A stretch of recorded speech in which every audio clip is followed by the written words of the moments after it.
السلام علیکم ناظرین۔ 61 سال 11 ایمنسٹی اسکیمیں، نتیجہ کیا نکلا، حاصل کیا ہوا؟ پاکستان میں مختلف ادوار میں حکومتیں ٹیکس ایمنسٹی اسکیمیں جاری کرتی رہیں۔ پاکستان تحریک انصاف کی حکومت نے بھی ایسی ہی ایک اسکیم کی منظوری دی ہے۔ پاکستان میں ایوب خان سے عمران خان تک 11 بار ٹیکس ایمنسٹی کا اعلان ہوا۔ ان میں سے سب سے زیادہ یعنی 5 ٹیکس ایمنسٹی اسکیمیں مسلم لیگ نواز دور حکومت نے متعارف کروائیں، ایک سن 1997 میں اور 4 سن 2014 سے 2018 کے تیسرے دور حکومت میں۔ آج کی ویڈیو میں ہم آپ کو بتائیں گے کہ مختلف ادوار میں پاکستان میں متعارف کی گئی ٹیکس ایمنسٹی اسکیم سے قومی خزانے میں کتنی رقم جمع ہوئی اور یہ کن کن ادوار میں ٹیکس ایمنسٹی اسکیمز متعارف کروائی گئی۔ 1998 میں ایوب خان کے دور میں پیش کی گئی ٹیکس ایمنسٹی اسکیم سے 71,000 ڈکلیریشن ہوئے اور قومی خزانے کو 12 ارب حاصل ہوئے۔ 1997 کی ٹیکس ایمنسٹی اسکیم کے ذریعے 14 کروڑ 20 لاکھ روپے جمع ہوئے۔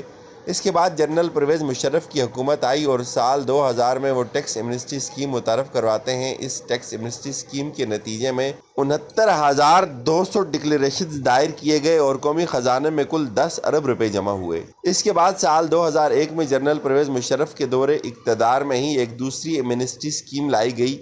اس اسکیم کے تحت یہ سہولت دی گئی کہ صرف 2% رقم ادا کر کے اس رقم اور باقی ماندہ اثاثوں کو قانونی حیثیت دلوا دیں، لیکن یہ کوشش بھی بارآور ثابت نہ ہو سکی اور اس اسکیم کے نتیجے میں قومی خزانے میں صرف 2.5 ارب روپے ہی جمع ہو سکے۔ اس کے بعد پاکستان پیپلز پارٹی کے دور اقتدار میں سال 2008 میں ایک ٹیکس ایمنسٹی اسکیم لائی جاتی ہے، اس عہد کے ساتھ کہ پاکستان کی آخری ٹیکس ایمنسٹی اسکیم ہوگی، لیکن پیپلز پارٹی کو شاید اپنا وعدہ یاد نہ رہا اور سال 2012 ٹیکس نہ دینے والوں کو رعایت کی پیشکش کی تاکہ 2000 ارب پہ محیط بجٹ کا خسارہ مکمل ہو سکے، لیکن اس اسکیم کا بھی کوئی خاطر خواہ نتیجہ سامنے نہیں آیا۔ چنانچہ اس اسکیم سے کل 70 ارب روپے قومی خزانے میں جمع ہو سکے۔ اس کے بعد مسلم لیگ نون اپنے دور اقتدار کے پہلے سال بغیر ٹیکس کے گاڑیاں درآمد کرنے والوں کے لیے ایک اسکیم لاتی ہے جو ماضی کی طرح ناکام رہتی ہے۔ 2016 میں مسلم لیگ نون کی طرف سے متعارف کردہ ٹیکس ایمنسٹی اسکیم سے صرف 85